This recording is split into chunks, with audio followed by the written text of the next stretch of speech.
اعمال کی اصلاح کرم سے کر دے۔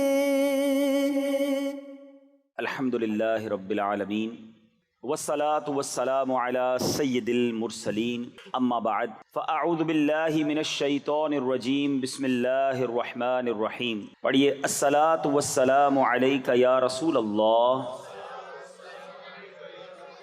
وعلی آلک واصحابک یا حبیب اللہ۔ الصلاة والسلام علیک یا نبی اللہ وعلی آلک واصحابک یا نور اللہ۔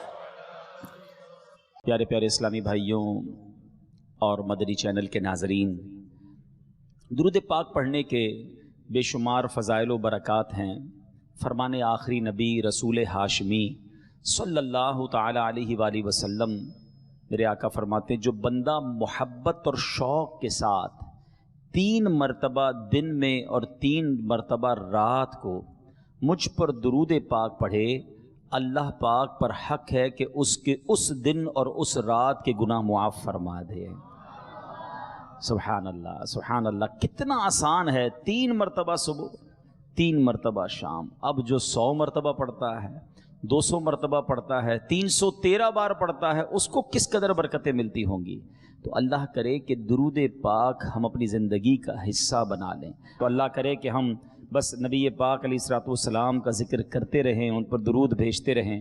آئیے مل کر محبت کے ساتھ درود پاک پڑھ لیں۔ صلو علی الحبیب صلی اللہ تعالی علی محمد صلی اللہ علیہ وسلم۔ ایک نوجوان کا میں نے آپ کو واقعہ سنانا ہے۔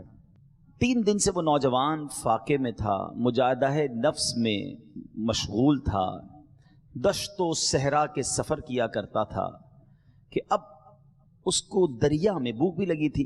ایک سیب تیرتا ہوا نظر آیا۔ اس شخص نے وہ سیب اٹھا کر کھا لیا، مگر جب سیب کھایا تو خوف خدا بھی دل میں تھا۔ اسے خیال آیا کہ اس سیب کا مالک تو میں نہیں ہوں، یہ کہیں اور سے آیا ہے اور میں نے بغیر اجازت کھا لیا ہے۔ اب وہ تحقیق کے لیے اس دریا کے کنارے کنارے وہ نوجوان چلنے لگا۔ اب جب بہت آگے جانے کے بعد اسے دریا کے کنارے ایک بڑی عظیم الشان عمارت بھی نظر آئی اور ایک باغ بھی نظر آیا جس میں سیب کے درخت بھی تھے، اور ایک درخت تو ایسا تھا جو بالکل ہی دریا کے کنارے تھا۔ تو اس نے سوچا کہ اسی درخت سے یا اسی باغ سے یہ سیب دریا میں گرا اور میں نے بہت دور وہ تیرتا تیرتا مجھ تک پہنچا، میں نے کھا لیا ہے، تو اب اس کا مالک جو ہے اس سے معافی مانگنی چاہیے۔ وہ باغ کے مالک کے پاس چلے گئے۔ اب جب باغ کے مالک کے پاس جا کر معافی مانگی کہ حضرت میں بہت دور سے آیا ہوں اور ایک سیب کا حق بخشوانے آیا ہوں۔ اب جو باغ کے مالک تھے نا، دراصل وہ بڑے اللہ والے تھے، بہت بڑی ہستی تھے، ان کا نام تھا حضرت عبداللہ صومعی رحمۃ اللہ تعالیٰ علیہ۔ وہ سمجھ گئے کہ اس نوجوان کے دل میں بڑا خوف خدا ہے۔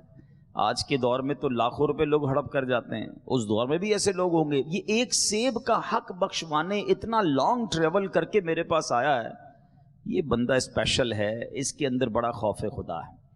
اچھا، حضرت عبداللہ صومعی رحمۃ اللہ تعالیٰ علیہ کی صاحبزادی تھی جن کی عمر 48 سال ہو چکی تھی۔ ذرا یاد رکھیے گا یہ بات کو، 48 سال ہو چکی تھی اور ابھی ان کا نکاح نہیں ہوا تھا۔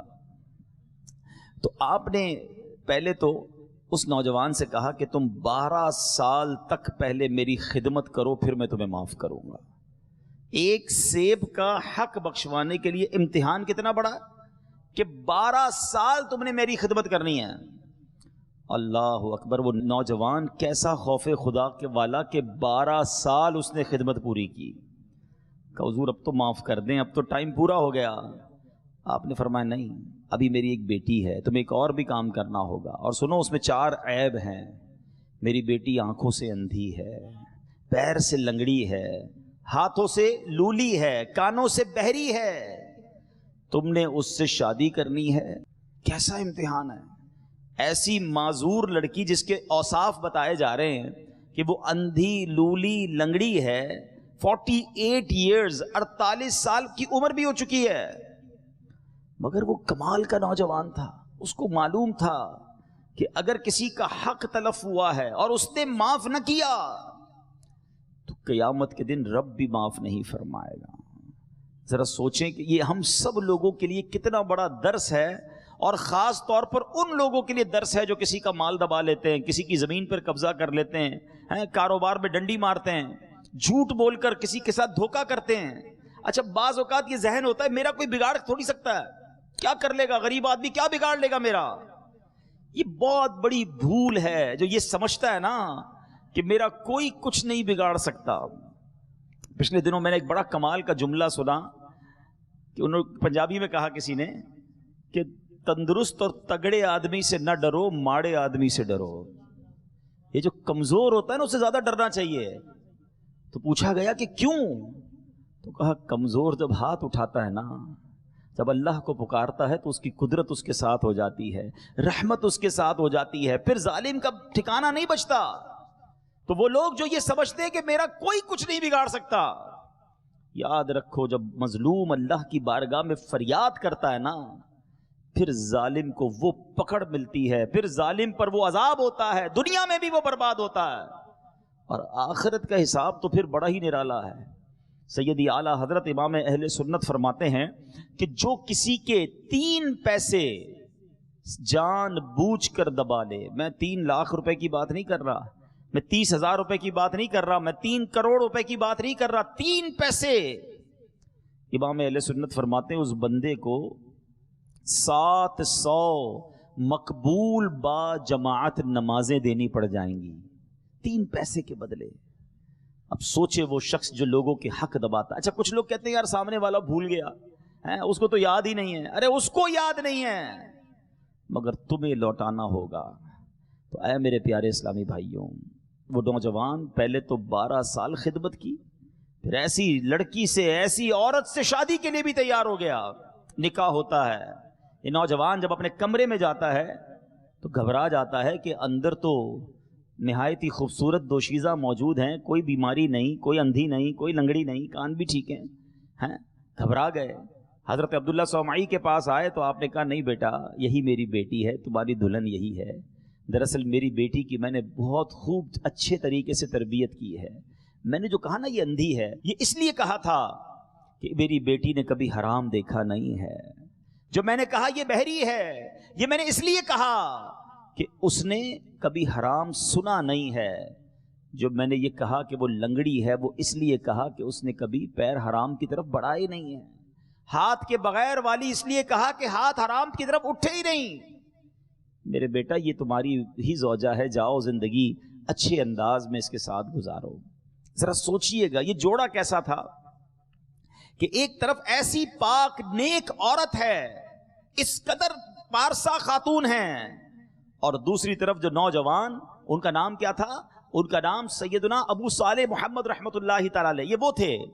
اب ذرا سوچیں یہ دونوں جب ملتے ہیں، جب ایسا مبارک جوڑا بنتا ہے، تو آپ کو معلوم ہے ان کے یہاں اولاد کون پیدا ہوتی ہے؟ سبحان اللہ، ان کے یہاں کوئی اور نہیں، پیران پیر شیخ عبد القادر جیلانی رضی اللہ تعالی عنہ پیدا ہوتے ہیں۔ یہ غوث پاک کے والدین کا واقعہ ہے۔ اللہ اکبر، اللہ کریم نے اپنے اس ولی کامل کے لیے گویا کیا شاندار جوڑا ملایا۔ ماں باپ ایسے تھے، اللہ نے ایسی اولاد عطا فرمائی جو ولیوں کے سردار بن گئے۔ اور شیخ عبد القادر جیلانی سبحان اللہ، پیران پیر کی تو یہ شان ہے کہ علماء فرماتے ہیں کہ اگر آج بھی کسی کو ولایت ملتی ہے تو غوث پاک کے در سے ملتی ہے۔ سیدی اعلیٰ حضرت لکھتے ہیں نا کہ سر بھلا کیا کوئی جانے کہ ہے کیسا تیرا، اولیاء ملتے ہیں آنکھیں وہ ہے تلوا تیرا، واہ کیا مرتبہ اے غوث ہے بالا تیرا، اونچے اونچوں کے سروں سے قدم آنا تیرا۔ یہاں جو سیکھنا ہے نا، اللہ اکبر، ایک تو خوف خدا، حقوق العباد، بندوں کا حق کس قدر اہمیت کا حامل ہے، ایک بات تو یہ سیکھنے کو ملی۔ دوسری بڑی اہم بات، حضرت عبداللہ صومعی رحمۃ اللہ تعالی علیہ جو غوث اعظم کے بھی نانا جان ہیں، انہوں نے اپنی نیک اور پارسا بیٹی کا نکاح جن سے کیا، اس میں کیا دیکھا؟ پیسے پوچھے، بیٹا بینک بیلنس کتنا ہے، جائیداد کتنی ہے، خاندان کون سا ہے؟ انہوں نے نیکی دیکھی، خوف خدا دیکھا، ایسا نوجوان دیکھا کہ جو اللہ کے خوف میں مبتلا ہے۔ آپ نے اپنی بیٹی کا نکاح ان سے کر دیا۔ آج ہم نکاح سے پہلے کیا دیکھتے ہیں؟ یہاں مجھے والدین بھی سن رہے ہیں، نوجوان بھی سن رہے ہیں۔ میں کچھ بات والدین سے کرنا چاہتا ہوں، کچھ بات نوجوانوں سے کرنا چاہتا ہوں۔ مدنی چینل پر بھی مجھے والدین بھی سن رہے ہوں گے، نوجوان میرے بھائی میری بہنیں بھی مجھے سن رہی ہوں گی، ذرا غور سے سننا میری بات۔ ہمارا پرابلم یہ ہے کہ آج اگر ہم اپنے بیٹے کا رشتہ کرنے جاتے ہیں تو کیا دیکھتے ہیں کہ لڑکی خوبصورت ہے کہ نہیں، خاندان کیسا ہے، مالدار ہے کہ نہیں، جہیز کتنا لائے گی، بس، اور آگے بس ٹھیک ہے، 2-3 چیزیں چیک ہو گئی۔ اچھا لڑکا ڈھونڈنا ہے تو کیا دیکھتے ہیں؟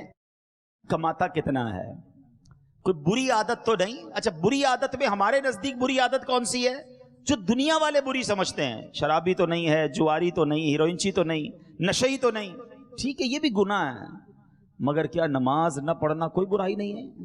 یہ پوچھتے ہیں کیا کماتا ہے، یہ پوچھتے ہیں کہاں سے کماتا ہے، حلال کماتا ہے یا حرام کماتا ہے۔ اچھا ان دونوں طرف جو معاملات چیک ہو رہے ہیں، ان تمام باتوں سے بڑھ کر ایک بات ہے جو ہم پوچھتے ہی نہیں ہیں، نارملی نہیں پوچھتے، کہ اس لڑکا یا اس لڑکی کا عقیدہ کیا ہے، اس کے بلیفز کیا ہیں، اس کے عقائد کیا ہیں، اللہ، اس کے رسول، صحابہ، اہل بیت، اولیاء کے بارے میں اس کی سوچ کیا ہے۔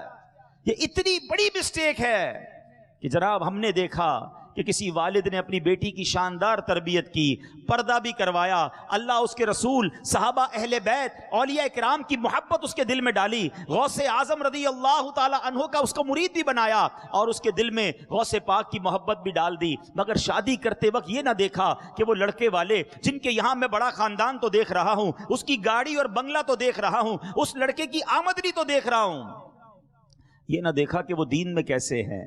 وہ نیک عبادت گزار بچی کی جب شادی ہوئی تھوڑے دنوں بعد پتا چلا کہ اس بیچاری بچی کا پردہ ہی ختم کروا دیا گیا ہے۔ وہ بچی تو ماں باپ کے کہنے پہ چلی گئی اس خاندان میں، اچھا پردہ بھی ختم کروایا گیا، اور تھوڑے دنوں کے بعد اس کا ذہن بھی خراب کرنا شروع کیا کہ تم یہ نبی پاک کا میلاد کیوں مناتی ہو، یہ غوث پاک کا ذکر کیوں کرتی ہو، یہ ولیوں کی باتیں کیوں ہوتی ہیں، ارے ساری زندگی جو تم نے کمائی کی تھی وہ تم نے ادھر رشتہ کر دیا، تم کو کوئی دیکھنا نصیب نہ ہوا۔ اچھا پھر اس لڑکے کے ہاتھ میں اپنی بچی کا ہاتھ آپ دے رہے ہیں کہ جو رشوت کا کام کر رہا ہے، جو سود کا کام کر رہا ہے، حرام کما رہا ہے۔ مجھے بتاؤ نا یہ کیا فیصلہ کیا آپ نے؟ آپ سوچیں یہ نسلوں کا فیصلہ ہے، آپ نے اپنی بچی اس خاندان میں دی۔ سود کمانے والے کے بارے میں احادیث میں کیا روایت ملتی ہیں؟ یعنی یہ وہ شخص ہوتا ہے جو اللہ سے لڑائی لڑ رہا ہے۔ آپ اللہ سے جنگ کرنے والے کے ساتھ اپنی بچی دے رہے کیونکہ آپ نے یہ دیکھا کتنا کماتا ہے۔ یہ تو توفیق ہی نہیں ملی کہ چیک کرتے حلال کماتا ہے یا حرام کماتا ہے۔ سوچنے والی بات ہے، آنے والی نسلوں کا کیا ہوگا؟ ارے غوث اعظم رضی اللہ تعالیٰ عنہ کے والدین نیک تھے، اللہ نے کیسی نیک اولاد عطا فرمائی۔ آپ اگر ایسے لوگوں کے ساتھ رشتہ کریں گے جن کی عقائد درست نہیں، اعمال درست نہیں، روزی حلال نہیں، تو کیسے آنے والی نسلوں کا حال برا نہیں ہوگا؟ اور بالکل اسی طرح اے نوجوانوں سنو، کتابوں میں ایک بات پڑھی میں نے، ہے بڑی عجیب بات، کہ نوجوان جتنے ہیں نا جن کی شادیاں نہیں ہوئیں، یہ میں ان سے بات کر رہا ہوں، کتابوں میں لکھا کہ تم پر تمہاری ہونے والی اولاد کا ایک حق ہے۔ اب بندہ کہ یار ابھی تو شادی نہیں ہوئی، اولاد کا حق کہاں سے آ گیا؟ کہاں ہونے والی اولاد کا حق یہ ہے کہ اس کے لیے اچھی ماں تلاش کی جائے۔ جی جناب، کیونکہ ماں ہی پہلی ٹیچر ہوتی ہے، ماں ہی پہلی درس گاہ ہوتی ہے۔ ارے ماں ہی نمازی نہیں ہے تو وہ کیسے بچوں کو نمازی بنائے گی؟ ماں ہی دیندار نہیں ہے تو بچوں کے اندر کیسے دین آئے گا؟ اللہ اکبر! غوث اعظم کی شان تو کیسی تھی، آپ جب 5 سال کے قریب پہنچے، مدرسے لے کر جایا گیا، قاری صاحب نے کہا بیٹا بسم اللہ الرحمن الرحیم پڑھو۔ پیران پیر شیخ عبد القادر جیلانی رضی اللہ تعالیٰ عنہ نے پڑھنا شروع کیا، بسم اللہ الرحمن الرحیم سے شروع کیا, الف لام میم سے پہلا پارا سنایا, سیقول سے دوسرا سنایا, تلک الرسل سے تیسرا سنایا. سناتے سناتے غوث پاک نے پہلی نشست میں زبانی 18 پارے سنا دیے. قاری صاحب حیران, بیٹا اتنے پارے پہلی باری میں, اور پڑھو. کہ مجھے اتنے یاد ہیں. کہ کدھر سے یاد ہو گئے؟ کہ میری ماں 18 پاروں کی حافظہ تھی, میں ماں کے پیٹ میں تھا, ماں قرآن پڑھتی تھی, میں ماں کے پیٹ میں ہی قرآن یاد کر لیتا تھا. ٹھیک ہے, یہ ایک ایکسٹرا آرڈنری صلاحیت ہے, یہ اللہ کریم نے شاندار مقام دیا شیخ عبد القادر جیلانی کو. مگر سیکھنے کو کیا ملا؟ ماں حافظہ تھی نا, بچہ پیٹ میں تھا, ماں قرآن پڑھتی تھی. آج بچہ پیٹ میں ہو, ماں فلمیں دیکھ رہی ہے, ماں گانے سن رہی ہے. جو ماں بے پردہ بازار میں گھوم رہی ہے, اس کی بچیوں پر کیا اثر پڑے گا؟ پلیز اے میرے نوجوانوں, یہ تم پر بھی ذمہ داری ہے. صرف یہ نہ دیکھو لڑکی کیسی ہے, ہمارے ایک ہی کانسیپٹ ہے, وہ دکھنے میں اچھی ہونی چاہیے. ارے یہ شکل و صورت یہ چند دنوں کا پیار ہے, ساری زندگی گزارنی ہے. دیکھو دین میں کیسی ہے. اور میں نبی پاک علیہ الصلوۃ والسلام کی آپ کو حدیث سناتا ہوں. کچھ لوگ تو شادی اسی لیے کرتے ہیں, بڑا خاندان ہوگا, بڑا پیسہ آئے گا, ارے جناب بڑا نسب ہوگا, بڑی فیملی کے ساتھ ذرا میرا تعلق ہو جائے گا کہ میں فلاں خاندان کا داماد ہوں. سنو اللہ کے حبیب علیہ الصلوۃ والسلام کیا فرماتے ہیں. نبی پاک علیہ الصلوۃ والسلام نے فرمایا کسی عورت سے نکاح کے لیے 4 چیزوں کو مد نظر رکھا جاتا ہے. نمبر 1 اس کا مال, نمبر 2 حسب نسب فیملی خاندان, نمبر 3 حسن و جمال, اور نمبر 4 دین. 4 چیزوں کو چیک کرنے والے کرتے ہیں. آقا علیہ الصلوۃ والسلام نے فرمایا تمہارا ہاتھ خاک آلود ہو, تم دیندار عورت کے حصول کی کوشش کرو. یعنی ان 3 چیزوں کی کوئی اہمیت نہیں, دیندار ہونا ضروری ہے. پتا چلا بڑا پیسہ ہے, بڑا حسن و جمال ہے, عقیدہ ہی درست نہیں ہے, دل میں گندگی بھری ہوئی ہے, بے حیائیاں ہیں. بتاؤ نا آنے والی نسلوں کا کیا بنے گا؟ تو دیندار کا انتخاب یہ خود نبی پاک علیہ الصلوۃ والسلام نے تربیت فرمائی. ایک اور جگہ نبی پاک علیہ الصلوۃ والسلام فرماتے ہیں, ابن ماجہ کی حدیث ہے, میرے آقا فرماتے ہیں بے شک دنیا بہترین استعمال کی چیز ہے, لیکن اس کے باوجود نیک اور صالحہ عورت دنیا کے مال و متاع سے بھی افضل و بہترین ہے. وہ خوش نصیب ہیں وہ لوگ جن کو اللہ نے نیک اور پارسا بیوی عطا کی ہے. دعا مانگا کرو اللہ سے, اور اپنی شادی سے پہلے اپنے ماں باپ کو کہیں کہ میرے لیے اگر رشتہ ڈھونڈنا ہے تو نیک عورت ڈھونڈیے گا, با پردہ ڈھونڈیے گا, با حیا ڈھونڈیے گا, اللہ اس کے رسول صحابہ اور اہل بیت اور اولیاء سے محبت کرنے والی ڈھونڈیے گا, تاکہ میری آنے والی نسلوں کی اچھی تربیت ہو. بالکل اسی طرح اگر کسی بچی کے لیے آپ نے لڑکا ڈھونڈنا ہے, ارے یہ نہ دیکھو اگر ایک رشتہ ٹھکرا دوں گا تو پھر کیا ہوگا, اچھا خاندان ہے, ارے کوئی بات نہیں, عقیدے میں تھوڑا بہت تو فرق ہے, تھوڑا بڑا معاملہ ہے, پیسے بڑے اچھے ہیں, تھوڑا بہت حرام کماتا ہے. دیکھو یہ مت کرنا, تم اللہ پر بھروسہ رکھو. لوگ کہتے ہیں رشتے چھوڑ دوں گا تو بچی کا رشتہ پھر نہیں ہوگا. ارے تم ایک ایسا رشتہ ٹھکراؤ, اللہ تمہارے لیے اور آسانیاں کر دے گا. ہمیں اللہ پر بھروسہ کرنا ہے اور آنے والی نسلوں کے فیصلے درست کرنے ہیں. ورنہ میں ایسے کئی والدین کو جانتا ہوں جو پہلے تو جذباتی طور پہ فیصلے کر ڈالتے ہیں, بعد میں خود سر پکڑ کر رو رہے ہوتے ہیں.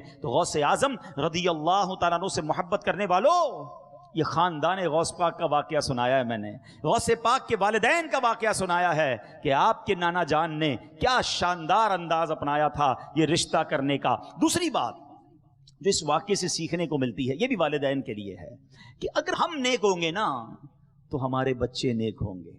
ہم یہ چاہتے ہیں بچے نیک ہو جائیں, ہم نہ سدھریں. ایسا نہیں ہوتا.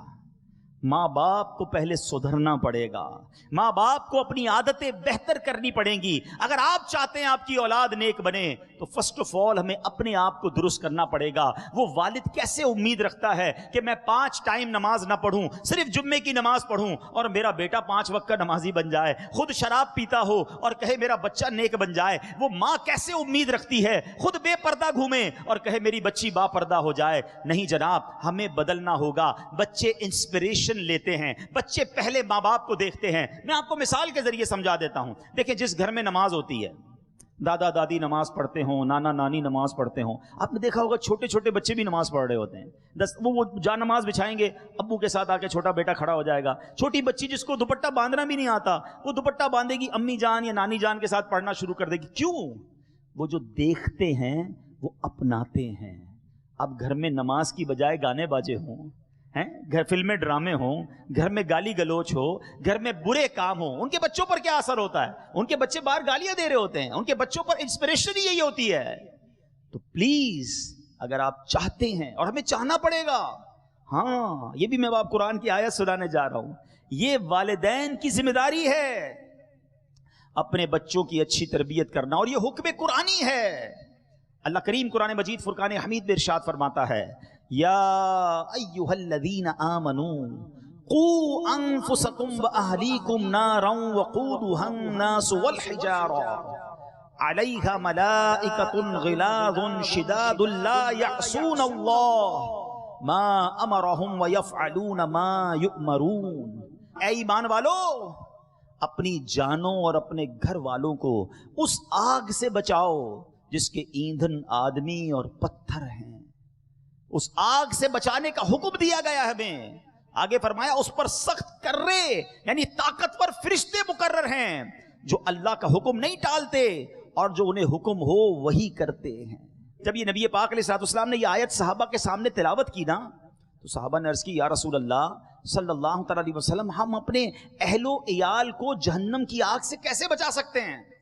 پیارے آقا مدینے والے مصطفیٰ صلی اللہ تعالی علیہ وسلم نے ارشاد فرمایا، تم اپنے اہل و عیال کو ان چیزوں کا حکم دو جو اللہ عز و جل کو محبوب ہیں، اور ان کاموں سے روکو کہ جو رب تعالیٰ کو ناپسند ہیں.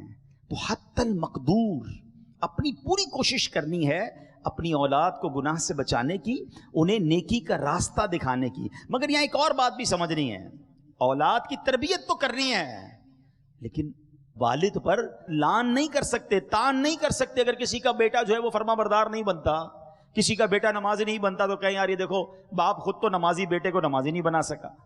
تو ایک لمٹ تک ذمہ داری ہے، وہ نہیں مانتا، اس کے نصیب میں ہدایت نہیں. تو ہم کسی کی اولاد کی وجہ سے کسی کے والد پر لان تان نہیں کر سکتے، کیونکہ اگر ایسا کرنے جائیں گے تو بات بہت دور تک چلی جائے گی. قابیل کون تھا؟ حضرت آدم کا بیٹا تھا نا، کفر پر موت ہوئی. حضرت نوح کا بیٹا کنعان، اس کی کفر پر موت ہوئی. تو انبیاء کے بیٹے بھی ایسے تھے. یہ اللہ کی شان ہے. اللہ کریم کرم فرمائے تو کسی چور اور ڈاکو کے گھر میں بھی ولی کو پیدا کر دیتا ہے، اور کسی کی اس کی خفیہ تدبیر ہے کہ بڑی نیک ہستی ہو. اب اگر یزید پلید کی جو کارستانیاں ہیں، اس کی جو بدبختیاں ہیں، ہم بھی کہتے وہ پلید تھا، لعنت کا مستحق ہے، لیکن اس کی شیطانیوں کی وجہ سے سیدنا امیر معاویہ رضی اللہ تعالیٰ عنہ پر لان کرنا یہ درست نہیں ہے. کیونکہ اگر کسی کی اولاد کی وجہ سے کسی کے والد پر لان تان کیا جائے گا تو پھر یہ سلسلہ بہت اوپر تک جائے گا. تو بہرحال یہ والدین کی ذمہ داری ہے کہ وہ اپنی اولاد کی شاندار تربیت کریں. اور آج کے دور میں اللہ سلامت رکھے دعوت اسلامی کے ماحول کو، ماں باپ کے لیے بھی تو سہولت ہو گئی نا. خود تربیت کرنا مشکل تھا، آج لائف بڑی بیزی ہے. الحمدللہ بچوں کے لیے دعوت اسلامی میں مدرسۃ المدینہ موجود، جامعۃ المدینہ موجود، الحمدللہ بڑوں کے لیے موجود، اسلامی بہنوں کے لیے موجود، تو پوری فیملی کے لیے مدنی چینل موجود. اتنے سارے ٹولز ہیں ہمارے پاس، اتنے سارے طریقے ہیں کہ اگر ہمارا ذہن بن جائے کہ مجھے اپنے آپ کو بھی بچانا ہے، اپنی اولاد کو بھی بچانا ہے، اپنی فیملی کو بھی سدھارنا ہے، تو اللہ کی رحمت سے دعوت اسلامی کا یہ مدنی ماحول ہمارے سامنے ہے. تو بہرحال اس واقعے سے ہمیں یہ سبق ملتا ہے. اب سبحان اللہ، شیخ عبد القادر جیلانی رضی اللہ تعالیٰ عنہ کی ولادت ہوتی ہے. اللہ کریم نے کیسا مرتبہ دیا. آئیے ذرا غوث اعظم کا ایک تھوڑا سا تعارف بھی سن لیں تاکہ ہمیں غوث اعظم رضی اللہ تعالیٰ عنہ کی بایوگرافی کے بارے میں پتہ ہونا چاہیے. آپ جو ہے، آپ کا نام عبد القادر، کنیت ابو محمد ہے، محی الدین یعنی دین کو زندہ کرنے والے، اور غوث الثقلین یعنی جنوں اور انسانوں کے غوث مددگار، یہ آپ کے مشہور القاب ہیں. حضور غوث اعظم 470 ہجری کو جیلان میں پیدا ہوئے. آپ 91 ایئرز 91 سال آپ کی عمر مبارک تھی. 561 ہجری میں آپ نے دنیا سے پردہ فرمایا. حضور غوث اعظم رضی اللہ تعالیٰ عنہ ولیوں کے ولی ہیں، پیروں کے پیر ہیں، روشن ضمیر اور سلطان الاولیاء ہیں. جس طرح آپ رحمت اللہ تعالی ولایت میں بہت بلند مرتبہ رکھتے ہیں، یہ بہت سارے لوگوں کو شاید نہیں پتا. آپ کی کرامتیں تو بڑی بیان کی جاتی ہیں، بے شک آپ ولیوں کے ولی ہیں، مگر آپ علم میں بھی بہت اونچے مقام کے مالک ہیں. آپ اپنے زمانے کے سب سے بڑے مفتی تھے, باقاعدہ فتوے بھی لکھا کرتے تھے اور مدرسے میں پڑھایا بھی کرتے تھے. سبحان اللہ. شیخ عبد القادر جیلانی رحمۃ اللہ تعالی علیہ کی زندگی کے 3 حصے ہیں. ٹھیک ہے, نوجوان بیٹھے ہیں, اسٹوڈنٹس بھی بیٹھے ہیں, ذرا غور سے سنیں. پہلا حصہ آپ کی ولادت سے لے کر 18 سال تک کا, جو آپ کا ینگ ایج, یوتھ جس کو کہتے ہیں, پیدائش سے لے کر جو 18 سال تک تھا, آپ اس میں اپنے آبائی وطن جیلان میں ہی تشریف فرما رہے.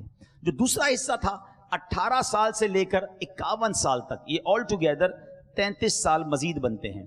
اس پہ غوث اعظم رضی اللہ عنہ جیلان سے بغداد آ گئے, بہت علم دین حاصل کیا, خوب مجاہدات بھی کیے, جنگلوں میں تشریف لے جاتے, تنہائی میں رہ کر اللہ پاک کی عبادت کرتے اور فکر و ذکر میں مصروف رہا کرتے. اور پھر جو تیسرا حصہ ہے 51 سال سے لے کر 91 سال تک, یہ 40 سال بنتے ہیں, یہ 40 ایئرز کا ٹائم ہے. اس میں آپ نے باقاعدہ درس و بیان کا سلسلہ شروع کیا, نیکی کی دعوت کو عام کیا, علم دین کی روشنی پھیلائی, ہدایت کے چراغ جلائے, لوگوں کو دین حق کی راہ دکھائی, سنتوں کو عام کیا اور ہزاروں بھٹکے ہوئوں کو سیدھے رستے کا مسافر بنا دیا.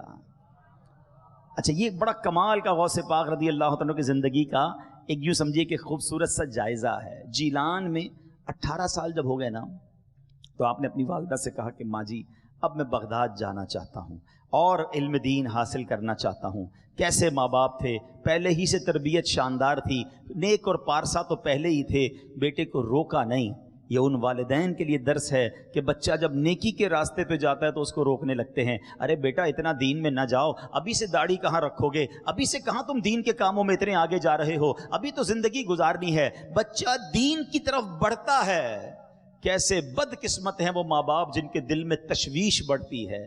خدا کی قسم دل میں خوشی بڑھنی چاہیے کہ یا اللہ یہ تیری مہربانی کہ آج کے پرفتن دور میں میرا بچہ سنیما نہیں مسجد کی طرف جا رہا ہے, شراب کے اڈے کی طرف نہیں مدنی قافلے میں جا رہا ہے, وہ بے حیائی والی کتابیں نہیں دین کی کتابیں پڑھنا چاہ رہا ہے. ارے ایسے ماں باپ کو تو بچے کی حوصلہ افزائی کرنی چاہیے.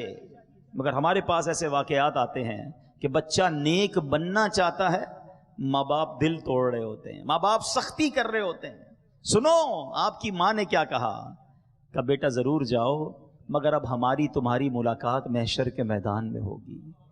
کیونکہ اس زمانے میں ٹریول ہوتا تھا, لمبا ٹریول. ماں کو پتا تھا بیٹا واپس آنے سے پہلے میں دنیا سے چلی جاؤں گی, مگر کتنی بڑی قربانی تھی.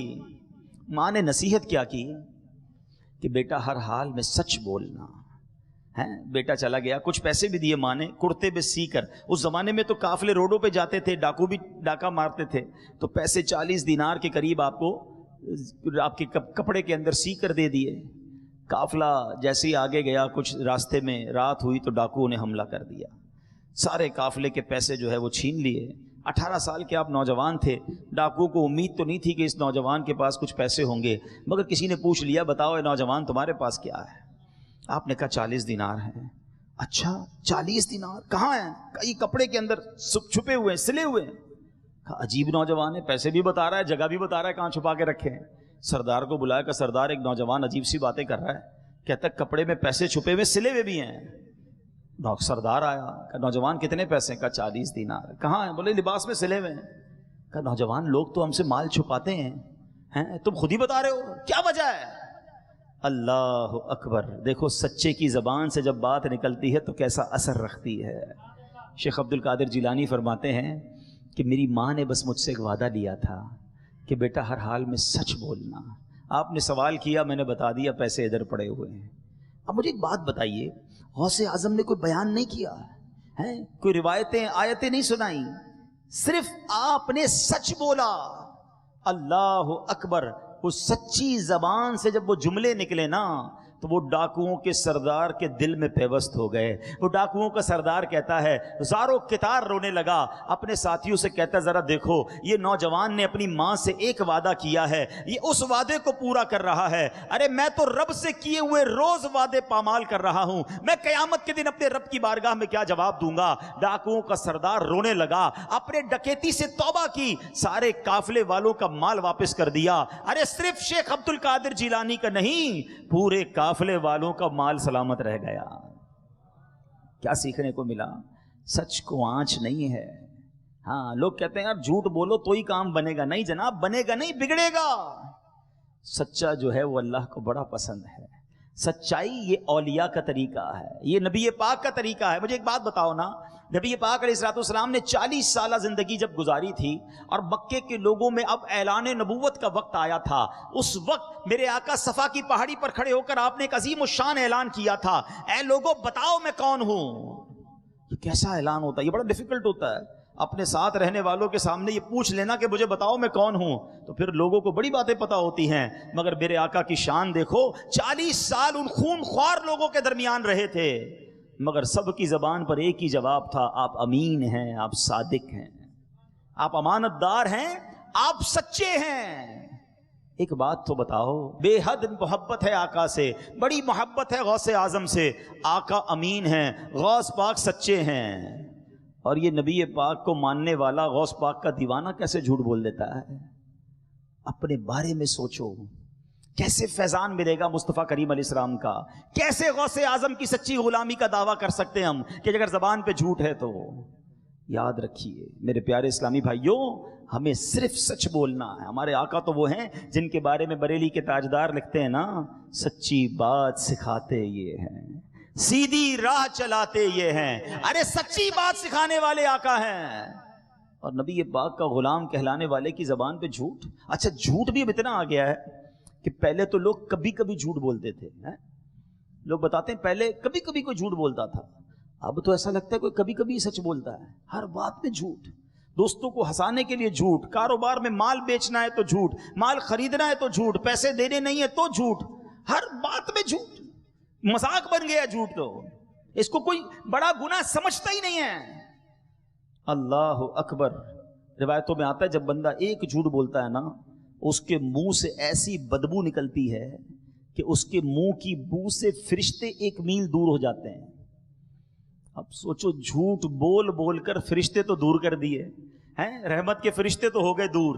اب ہم کہتے ہیں گھر میں بیماری نہیں ختم ہوتی، پریشانی ختم نہیں ہوتی، برکت نہیں آتی، کاروبار میں کوئی فائدہ نہیں ہو رہا. ارے تم نے جھوٹ بول کر سارے رحمت کے فرشتے تو دور کر دیے. آؤ اے غوث پاک کے چاہنے والوں، اگر واقعی فیضان غوث حاصل کرنا ہے نا، واقعی 11ویں شریف کی برکتیں حاصل کرنی ہے، تو آج ایک نیت کر کے جاؤ کہ آج کے بعد جھوٹ نہیں بولیں گے. نیت کر لیں انشاءاللہ، آج کے بعد جھوٹ نہیں بولیں گے انشاءاللہ، سچ بولیں گے. کبھی کبھی مشکل ہوتا ہے سچ بولنا، لیکن آپ یقین کریں جب آپ سچ بولتے ہیں نا تو کام سیدھا ہو جاتا ہے. مثال کے طور پہ مدرسے کے طلباء بھی بیٹھے، اسکول کالجز والے بھی بیٹھے ہوں گے، آفس میں جاب کرنے والے بھی بیٹھے. اب کسی دن آپ لیٹ ہو گئے، ٹھیک ہے، اب لیٹ ہونے پر کیا بہانہ ہوتا ہے؟ وہ ٹریفک جام تھا، فلاں پرابلم ہو گئی تھی، پیر میں تکلیف تھی، طبیعت ٹھیک نہیں تھی. اب قاری صاحب، استاد صاحب یا آفس والے تو مان گئے کہ آپ آدھا گھنٹہ کیوں لیٹ ہوئے ہیں. جھوٹ کا گناہ تو مل گیا نا، اور آپ جلدی اٹھنے والے بھی نہیں بنے، کیونکہ آپ کو پتا ہے جب لیٹ ہوں گا جھوٹ بول دوں گا. لیکن جس دن آپ نے کہا کہ میری آنکھ ہی لیٹ کھلی تھی، میں خود گھر سے دیر نکلا تھا، تو کیا ہوگا؟ چھوٹی سی یا تو سزا ملے گی یا تھوڑے پیسے کاٹ لیے جائیں گے سچ بولنے کی وجہ سے. لیکن فائدہ کیا ہوگا کہ اب آپ کل جلدی اٹھیں گے، آپ جھوٹ سے بھی بچ گئے، آپ کی روٹین بھی ٹھیک ہو گئی. اور ایک اور بات یاد رکھیں، جو جھوٹ بولتا ہے نا وہ ہمیشہ پریشان نظر آئے گا آپ کو. ہاں کتابوں میں لکھا ہے جھوٹ بولنے والے کے چہرے سے نور ختم ہو جاتا ہے. جھوٹ بولنے والا آپ کو مضطرب، ٹینشن میں، پریشان دکھے گا. سچ بولنے والا بڑا پرسکون دکھے گا، اس کے چہرے پہ نور ہوگا. اللہ اکبر. نبی پاک علیہ الصلوۃ والسلام جب لوگوں کو اسلام کی دعوت دیتے تھے نا، تو کئی بار ایسا بھی ہوا کہ لوگ جو پیارے آقا کا چہرہ دیکھتے نا، کہتے یہ چہرہ کسی جھوٹے کا نہیں ہو سکتا ہے، ایسا چہرہ. یہ جو کہتے ہیں سچ ہی کہتے ہیں. ہاں جو سچ بولتا ہے نا، کام، کوائٹ، پرسکون، بڑا ریلیکس ملے گا آپ کو. اور اس کی وجہ بھی ہے، ایک وجہ بھی بتا دیتا ہوں. مثال کے طور پہ جس کی عادت ہی جھوٹ بولنے کی ہے، آپ سے ملا کہاں رہتے ہیں، مثال کے طور پہ کوئی بندہ کسی غریب علاقے میں رہتا ہے، کوئی نہ کوئی ایسا علاقہ ہوگا جو غریبوں کا علاقہ ہوگا. اب اس کو بتانا نہیں ہے میں وہاں رہتا ہوں، تو وہ کہے گا میں تو جناب کنال روڈ پہ رہتا ہوں. اچھا اب بتایا اس کو گھر کہیں اور ہے، راستہ بتایا، علاقہ بتایا کوئی مہنگے علاقے کا. اب ساری زندگی یاد رکھنا پڑے گا کہ اس کو میں نے ایڈریس جو نا کنال روڈ کا بتایا ہے، اب جب بھی پوچھے گا اس کو یہی بتانا پڑے گا. اچھا دوسرا کہتا ہے کام کیا کرتے ہو، پتہ چلا کام ٹھیلا لگاتا ہے، حالانکہ ٹھیلا لگانا کوئی غلط بات نہیں، یہ رکشہ چلاتا ہے۔ کہا جناب میرا تو بہت بڑا بزنس ہے امپورٹ ایکسپورٹ کا۔ کہا اچھا ماشاء اللہ۔ اس بیچارے کو کیا پتا، اب ساری زندگی یاد رکھنا پڑے گا کہ اس کو میں نے ٹھیلا نہیں بتایا، اس کو امپورٹ کا بزنس بتایا، ٹھیک ہے۔ فائلیں سنبھالنی پڑتی ہیں اس کو اپنی خود ہی، وہ نہیں آفس میں جاتے ہیں 2 دن بعد، بھائی کیوں نہیں آئے، 2 دن چھٹی ہوئی، وہ نانی کا انتقال ہو گیا تھا، حالانکہ نانی جان پہلے دنیا سے ابھی ہیں، موجود ہیں، لیکن اب ساری زندگی یاد رکھنا پڑے گا کہ آفس میں نانی مر چکی ہے، اب دوبارہ کہہ نہیں سکوں گا کہ نانی بیمار تھی۔ تو جو جھوٹا ہوگا نا، اس نے جھوٹ بولا ہوا ہوگا، اب جہاں جہاں اس نے جھوٹ بولا ہے وہ ایک جھوٹ کو سنبھالنے کے لیے اس کو مزید جھوٹ بولنے پڑیں گے۔ سچے کو ٹینشن ہی کوئی نہیں ہے، جب پوچھے بتا دوں گا کہاں رہتا ہوں، جب پوچھے صحیح بتاؤں گا کیا کام کرتا ہوں۔ جو چیز اپنے بارے میں بتانی ہے سچ بتائیں نا، تو آپ کو ٹینشن ہی نہیں ہوگی، جھوٹے کو ٹینشن ہوتی ہے۔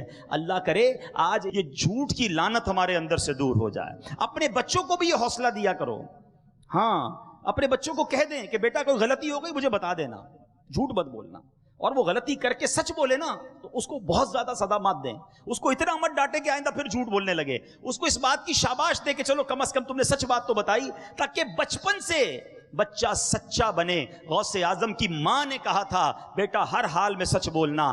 آج ہم دانستہ یا غیر دانستہ اپنے بچوں کی خود ٹریننگ کر رہے ہیں جھوٹ بولنے کی۔ وہ کیسے؟ گھر میں فون آیا کسی کا، ابو نے کہا بیٹا اب ذرا کہہ دو ابو سو رہے ہیں۔ بیٹا دیکھ رہا ہے ابا جاگ رہے ہیں، مجھے کہہ رہے سو رہے ہیں۔ باہر دروازے پہ دستک ہوئی، کہا ابو گھر پہ نہیں ہے بتا کے آؤ۔ اچھا اس میں کبھی کبھی چٹکلا بھی ہو جاتا ہے، وہ بچہ آ کر باہر کا آتا ہے ابو کہہ رہے ہیں ابو گھر پہ نہیں ہے۔ اب آپ بتائیں کہ آپ خود ہی جھوٹ بولنے کی ٹریننگ دے رہے ہیں، تو وہی بچہ بچپن میں یہ سمجھ رہا ہوتا ہے کہ جب مرضی جھوٹ بول لو، ابو بھی تو کہتے ہیں۔ یہ نہ کرنا، خود بھی سچے بنے، اپنی اولاد کو بھی سچ سکھائیں۔ سچا اللہ کو پسند ہے، جھوٹا اللہ اکبر یہ اللہ کو پسند نہیں ہے۔ اللہ کرے کہ آج ہم اس برائی سے بچیں، اور الحمدللہ غوث اعظم کی تو باتیں اتنی ہیں، ساری رات باتیں کرتے رہیں، غوث پاک کے فضائل سناتے رہیں، آپ کے واقعات سناتے رہیں، آپ کی کرامتیں سناتے رہیں، تو ہماری راتیں تھوڑی پڑ سکتی ہیں۔ اللہ نے وہ مقام عطا فرمایا۔ 2-3 باتیں مزید غوث اعظم کے بارے میں جانتے ہیں اور پھر بیان کو اختتام کی طرف لاتے ہیں کہ غوث اعظم رضی اللہ تعالیٰ عنہ کی بارگاہ میں افغانستان کے ایک صوبہ ہے نیمروز، ٹھیک ہے، وہاں کا جو بادشاہ تھا نا، اس نے ایک لیٹر بھیجا اور کہا حضور میں آپ کو کوئی جاگیر کا حصہ دینا چاہتا ہوں، تحفے میں آپ کو کوئی بہت بڑی زمین دینا چاہتا ہوں، اللہ اکبر، تاکہ آپ بھی میری طرح عیش و عشرت سے رہیں، اتنے بڑے اللہ کے ولی ہیں، میں آپ کی خدمت کرنا چاہتا ہوں۔ دیکھو اللہ والوں کی کیا شان ہوتی ہے، بڑی جاگیر آ رہی تھی، آپ نے کیا شاندار جواب دیا۔ آپ فرماتے ہیں کہ جو مجھے راتوں کو جاگ کر عبادت کرنے کی سلطنت حاصل ہے نا، حکومت ہے میرے پاس ایک سلطنت ہے اور اس کا مزہ بڑا ہے، اور وہ رات جاگ کر رب کی عبادت کرنے کا مزہ ہے۔ تمہارے نیم روز کی جو قیمت ہے نا، تمہاری سلطنت کی قیمت میری نظر میں جو کے دانے کے برابر بھی نہیں ہے۔ تختے سکندری پر وہ تھوکتے نہیں ہیں، تختے سکندری پر وہ تھوکتے نہیں ہیں، بستر لگا ہوا ہے جن کا تیری گلی میں، ان کا منگتا پاؤں سے ٹھکرا دے وہ دنیا کا تاج، جس کی خاطر مر گئے منعم رگڑ کر ایڑیاں۔ کیا بات ہے میرے غوث اعظم کی۔ اور اے قادریوں، اے غوث پاک کے چاہنے والوں، دیکھو زندگی کا اصول بنانا، دنیا کے مال کے پیچھے نہ جانا، دنیا کے مال کے لیے کسی کی چاپلوسی نہ کرنا، اللہ پر بھروسہ رکھنا، رب پر توکل کرنا، اللہ اور اس کے رسول کی اطاعت میں زندگی گزارنا۔ جو تمہارے نصیب میں ہے وہ تمہیں مل کر رہے گا۔ کچھ لوگ دنیا والوں کی چاپلوسی میں لگ کر اپنے دین کو برباد کرتے ہیں، علم دین ہوتے ہوئے بھی اپنے علم کو گویا بیچ آتے ہیں۔ ارے بریلی کے تاجدار نے بھی تو سکھایا تھا نا، کروں مدح اہل دول رضا، اے رضا پیسے والوں کی مدح کروں مدح اہل دول رضا، پڑے اس بلا میں میری بلا، میں گدا ہوں اپنے کریم کا، میرا دین پارائے نہ نہیں، میرا دین روٹی کا ٹکڑا نہیں ہے کہ میں اس کے لیے پیسے والوں کی مدح سرائی کروں۔ اور یہی بات غوث اعظم رضی اللہ تعالیٰ عنہ کی سیرت سے سیکھنے کو ملتی ہے۔ غوث اعظم رضی اللہ تعالیٰ عنہ نے جب درس و بیان شروع کرنا چاہا تو آپ کے خود فرماتے ہیں کہ میں میرے بیداری کے عالم میں ظہر کی نماز سے پہلے حالت بیداری میں پیارے آقا مدینے والے مصطفیٰ صلی اللہ تعالیٰ علیہ وسلم کی زیارت نصیب ہوئی۔ آپ نے فرمایا میرے بیٹے تم واعظ و نصیحت درس و بیان کیوں نہیں کرتے؟ میں نے عرض کی حضور میں ایک عجمی شخص ہوں، آپ عربی نہیں تھے نا، عجمی تھے، میں عجمی شخص ہوں اور بغداد کے عربی اور ماہر لوگوں کے سامنے میں کیسے بیان کروں؟ نبی پاک علیہ الصلوۃ والسلام نے فرمایا منہ کھولو. ہیں شیخ عبد القادر جیلانی کہتے ہیں میں نے اپنا منہ کھولا, میرے آقا علیہ الصلوۃ والسلام نے 7 مرتبہ اپنا لعاب دہن یعنی تھوک مبارک میرے منہ میں ڈال دیا. فرمایا اب واز کرو, اب نیکی کی دعوت دو. غوث پاک فرماتے ہیں ظہر کے بعد مجھے اسلام کے چوتھے خلیفہ امیر المومنین مولا علی شیر خدا کرم اللہ تعالی وجہ الکریم کی زیارت نصیب ہوئی. آپ نے میرے منہ میں 6 بار اپنا لعاب دہن ڈالا. فرمایا اب واز کرو. اللہ اکبر. اب غوث پاک فرماتے ہیں میں نے بیان شروع کیا. اب بیان کی برکتیں کیسی ظاہر ہوئیں. 40 سال تک آپ بیان کرتے رہے. ہفتے میں 3 دن بیان فرماتے. غوث پاک بڑا علماء والا لباس پہنتے, اونچی جگہ ممبر پر بیٹھ کر بیان فرماتے. شروع میں تھوڑے لوگ ہوتے تھے, آہستہ آہستہ ہجوم بڑھتا گیا. اب لوگ دور دراز سے گھوڑوں, خچروں, اونٹوں پر سوار ہو کر آپ کا بیان سننے آتے. اس وقت تقریباً 70,000 لوگوں کا اجتماع ہونا شروع ہو گیا. اللہ اکبر. اچھا غوث پاک کی ایک اور شان پتہ کیا تھی؟ 70,000 کا مجمع ہوتا تھا, سب تک آپ کی آواز پہنچ جایا کرتی تھی. اچھا غوث پاک کے شہزادے حضرت عبد الوہاب فرماتے ہیں غوث پاک کی محفل میں بڑے بڑے علماء اور مشائخ حاضر ہوتے تھے. 400 بڑے علماء تو ایسے تھے جو باقاعدہ قلم کاغذ لے کر آپ کے ارشادات لکھا کرتے, نوٹس لیا کرتے. کئی بار لوگ آپ کی محفل میں آ کر توبہ کرتے, کلمہ پڑھ کر مسلمان ہوتے. غوث پاک فرماتے ہیں میرے ہاتھ پر 5,000 سے زیادہ غیر مسلموں نے اسلام قبول کیا ہے. اب یہاں پھر ہمارے لیے درس ہے. کئی اسلامی بھائی بیان میں درس میں جی چراتے ہیں. یاد رکھو بیان میرے آقا کا طریقہ ہے, بیان یہ صحابہ کا طریقہ ہے, بیان یہ پیران پیر کا طریقہ ہے. اخلاص کے ساتھ, اچھی نیتوں کے ساتھ درس و نصیحت کا جو کام ہے یہ تو سعادت مندوں کا حصہ ہے. ہمیں نہیں معلوم ہمارا بیان سن کر کون نیک بن جائے, کس کو نماز کی توفیق مل جائے, کون توبہ کر لے. ہمیں معلوم ہے ہم گناہ گار ہیں, ہمارے بیان میں اخلاص نہیں ہے. مگر بعض اوقات ایسا ہوتا ہے کہ کوئی سننے والا بخشا جاتا ہے اور اللہ اس کی برکت سے سارے مجمع کو بخش دیا کرتا ہے, سارے اجتماع کی مغفرت ہو جاتی ہے. تو پیارے اسلامی بھائیوں, اگر جب موقع ملے تو بیان سے جی نہ چرایا کریں, بیان کرتے رہا کریں, درس دیتے رہا کریں. یہ ولیوں کا طریقہ ہے, یہ اللہ والوں کا طریقہ ہے. اور دعوت اسلامی کے پیارے ماحول میں ہمیں درس و بیان کا موقع ملتا ہے. آپ دعوت اسلامی کے ماحول کے قریب آئیں. اگر اسلامی بہنیں بھی مجھے سن رہی ہیں, آپ کو بھی درس و بیان کا موقع ملتا ہے. اور اسلامی بھائیوں کو تو ماشاءاللہ جب مدنی قافلے میں جائیں تو درس کا موقع, بیان کا موقع, اعلان کا موقع, علاقائی دورہ برائے نیکی کی دعوت کا موقع. تو یہ وہ چیزیں ہیں جو ولیوں کا طریقہ ہے, جو اولیاء کا طریقہ ہے. اور دیکھیں نا میرے آقا کو کتنا پسند ہے بیان کرنا. اور غوث پاک کی شان تو دیکھو کہ اپنا لعاب دہن بھی انہیں عطا فرما رہے ہیں. تو اچھی نیتوں کے ساتھ درس و بیان کا سلسلہ بھی جاری رکھیں. غوث پاک رضی اللہ تعالیٰ عنہ کی سیرت کے بہت سارے پہلو ہیں, مگر آپ کی سیرت کا ایک اور بڑا کمال کا پہلو, اتنی بڑی شخصیت, اتنا جس کو کہیں کہ ولایت کا مرتبہ ہے, مگر خوف خدا کا عالم یہ تھا. اللہ اکبر. ایک بار حرم میں کعبہ میں آپ کو دیکھا گیا کہ آپ نے کنکریوں پر سر رکھے اور بارگاہ الہی میں عرض کی اے رب کریم مجھے بخش دے, اگر میں سزا کا حقدار ہوں تو بروز قیامت مجھے اندھا اٹھانا, کیونکہ نیکوکار لوگوں کے سامنے شرمندہ نہ ہوں. کون کہہ رہا ہے؟ ولیوں کے سردار کہتے ہیں یا اللہ قیامت میں مجھے شرمندگی سے بچانا, اندھا اٹھا لینا. اور آج ہم ہیں کوئی فکر ہی نہیں ایمان کی, آخرت کی فکر ہی نہیں ہے, گناہوں کا انبار ہے اور آنکھوں میں آنسو نہیں ہیں. ان کی نیکیاں کتنی, اللہ اکبر. غوث اعظم کی عبادتوں کے بارے میں آتا ہے 15 سال تک روزانہ رات میں ایک قرآن پاک ختم کیا کرتے تھے. غوث پاک روز ایک قرآن ختم کرتے, اور قادری کہلانے والا پورا سال قرآن نہ پڑھے. سنو, پیران پیر روزانہ 1000 رکعت نفل پڑھا کرتے تھے. اور آج کہلاتا تو غوث پاک کا دیوانہ ہے, فرض نمازیں ہی قضا کر رہا ہوتا ہے. پوچھو نا اپنے آپ سے, ہم یہ کیا کر رہے ہیں؟ یہ کیسی غلامی ہے اولیاء کرام کی؟ وہ تلاوت کرنے والے, وہ سجدے کرنے والے کئی سالوں تک عشاء کے وضو سے فجر کی نماز ادا کرتے, اور ہم ہیں نہ عشاء ادا کریں نہ فجر ادا کریں. وہ کیسے لوگ ہیں جن کی نمازیں قضا ہو رہی ہیں؟ مجھے بتاؤ کیسے فیضان ملے گا سیدی غوث اعظم کا اور اولیاء کرام کا؟ آج کچھ بدل کے جانا ہے, آج نیت کر کے جانا. اگر واقعی محبت ہے نا پیران پیر سے, اگر واقعی ان کا فیضان لینا ہے تو آج سارے نیت کر لو کہ انشاءاللہ آج کے بعد ہماری کوئی نماز قضا نہیں ہوگی. ایسا نہیں, ایسا زوردار نعرہ لگائیں شیطان ہی ادھر سے دور بھاگ جائے. آج کے بعد ہماری کوئی نماز قضا نہیں ہوگی. روزانہ کچھ نہ کچھ قرآن کی تلاوت ضرور کریں گے. روزانہ انشاءاللہ ہم سنتوں پر عمل کریں گے.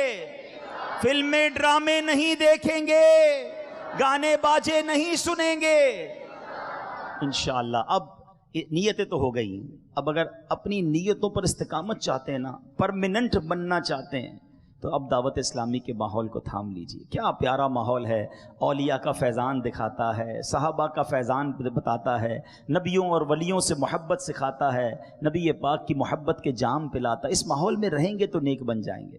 لیفٹ رائٹ ہوتے رہیں گے, ایسے دوستوں میں بیٹھیں گے جو ہمیں گناہوں میں لے جائیں گے, تو پھر کیسے نیک بنیں گے؟ تو اس ماحول سے وابستہ ہوں.